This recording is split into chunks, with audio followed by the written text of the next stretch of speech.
Здраво, здраво, како секогаш така и овој пат, кадако не во музичката македонска телевизиско шоу Hard and Heavy.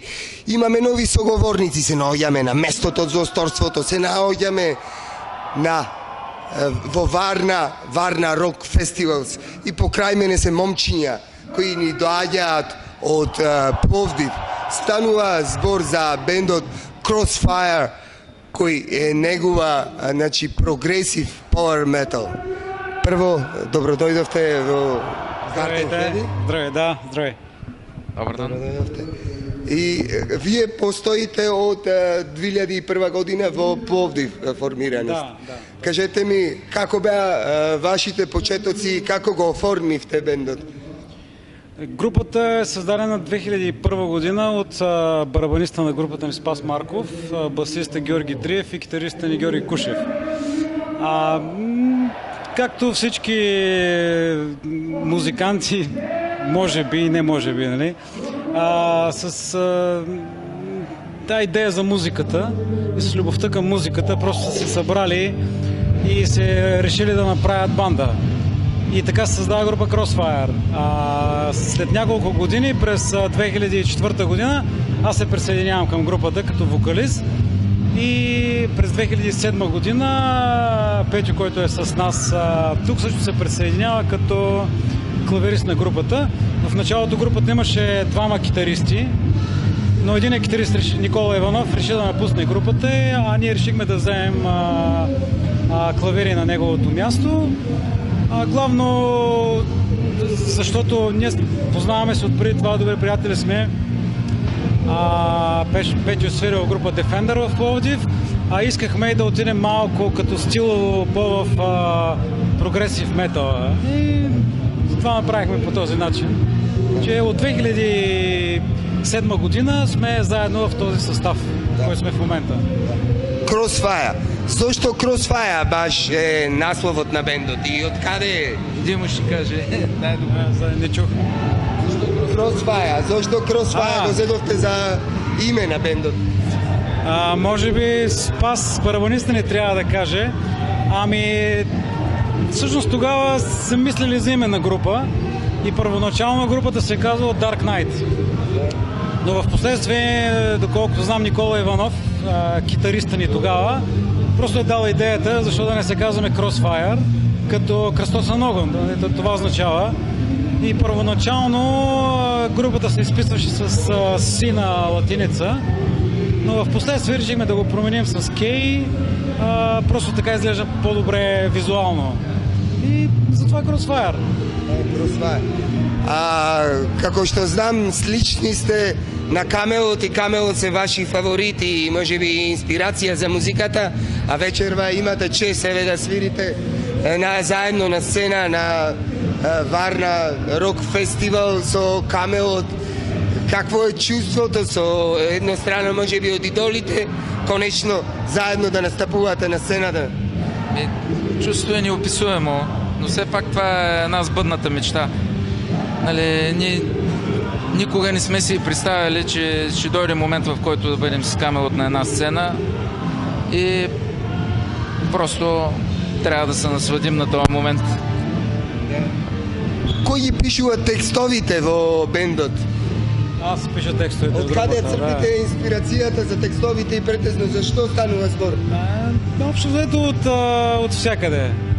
Идеята за текстовете се раждат по някой път спонтанно. Нещо, което ми прави впечатление, независимо какво около мене. Дали може да е книга, може да е филм, може да е просто някаква ситуация на улицата. Всичко от всякъде просто идват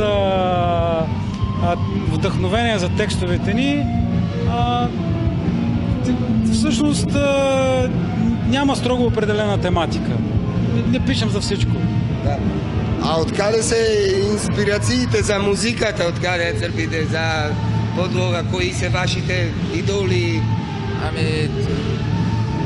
Всеки от групата слуша различни банди, различни стилове. Не толкова стилове, колкото предпочита различни групи. Но може би всички се обединяваме около Камелот, Symphony X. Iron Maiden. И общо взето те са като пример за нас, нали? Но така или иначе музиката е чувство и всичко, което правим, извира от душата и както го почувстваме, просто така. Интересното е, че ние в групата слушаме почти еднаква музика, почти еднакви групи слушаме и затова може би е малко по-лесно така, когато трябва да композираме музика. Не знам, може би останалите трябва да кажат, но за мен специално е така. Творим в един стил, едни групи слушаме, така че... Вашият първ албум е 2008 година, а по-късно в 2009 вие вадите видео, кое е юбилейно. Нещо повече за това? Всъщност, първият албум, като албум е 2011 година, който се казва Learning to Fly. През 2008 година направихме сингъл, който е от... Да, сингъл, просто 2 песни. То беше малко и като демо. За да може все пак да имаме нещо записано, хора, промоутери, звукозаписни компании, нали, и така нататък, ако имат интерес към нас, за да могат да чуят все пак нещо. И през 2011 година всъщност успяхме вече да запишем първия си албум, който се казва Learning to Fly. И след няколко години по-късно и втория ни албум Shades of Darkness. Да. Повече нещо за видеото, кое е юбилейно? Имате предвид 2009. Тогава направихме, мисля, че се получиха 7 години на сцена. Ако не се бъркам, то нито 5, нито 10. Направихме 7 години на сцена и решихме просто да запишем един концерт в родния ни град Пловдив, в клуб Полинеро Плейс. Записахме го и си направихме едно собствено видео. 7 години на сцена, то така се казва. Обично юбилейно правят на 10 години, 15, 20. Ние решихме на 7, да. Ние на 7 решихме, да. Това е интересното, да. И може би наповидате нов материал, който се спрема Crossfire. Да, мислим да правим нов албум и смятаме да вървим в тази посока в следващите месеци. Сега вече това е творчески процес, нали? И когато се получи, предполагам, че няма да е толкова далече. Нали, имаме идеи, върху които смятаме да поработим по-сериозно, но това ще е от началото на септември, може би. До края на месеца имаме още участие. Така, следващата седмица сме в Полша. След като приключим с участията, започваме да работим сериозно. А вашите два албуми, къде ги снимавте? Во кое студио, кой е продуцент претечно? И двата албума са записани в Пловдив, нашия роден град, в F1 Sound Studio с тон режисьор Васил Вълчев, голям наш приятел.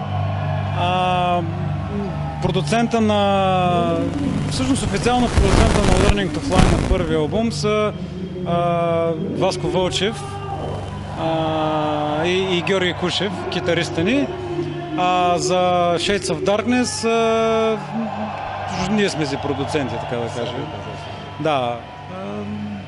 Имаме подписан договори с немски лейбъл Pure Steel Records от 2011 година, така че двата албума излизат при тях, те ги разпространяват в Европа и, нали, по целия свят.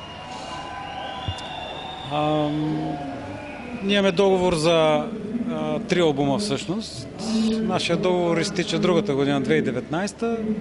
Значи сега наповидате новият материал, който трябва да излезе. Да? Почваме работа, както каза и Петя, от есента, септември месец. Ке биде слично како на предходните два албуми, ке биде некоја еволюција, ке биде некое ново издание на Crossfire. Според мен ще бъде нещо ново. Ще бъде нещо ново, според мен. Едва ли ще се различава от музикална гледна точка много от предишните два албума. Просто Shades of Darkness, последният ни албум, е такъв по-тъмен албум, по-дарк. Да. Решихме да следваме тези теми от не всичко е розово, не всичко е цветя и рози. Има и друга страна. Да. Решихме да следваме тези теми от защото не всичко е розово, не всичко е цветя и рози. Има и друга страна.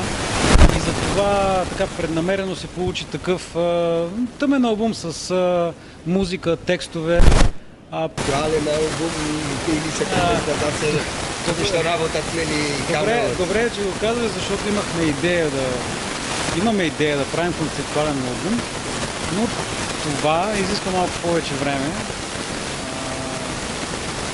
Трябва да има история, върху която да се работи и съответно и музиката трябва да е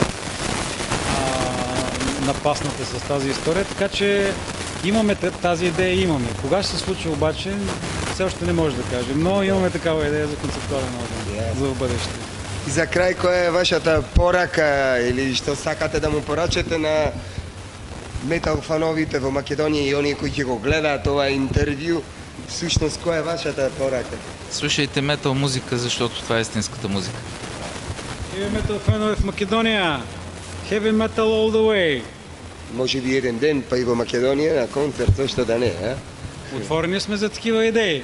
Ајде. Ви благодарам.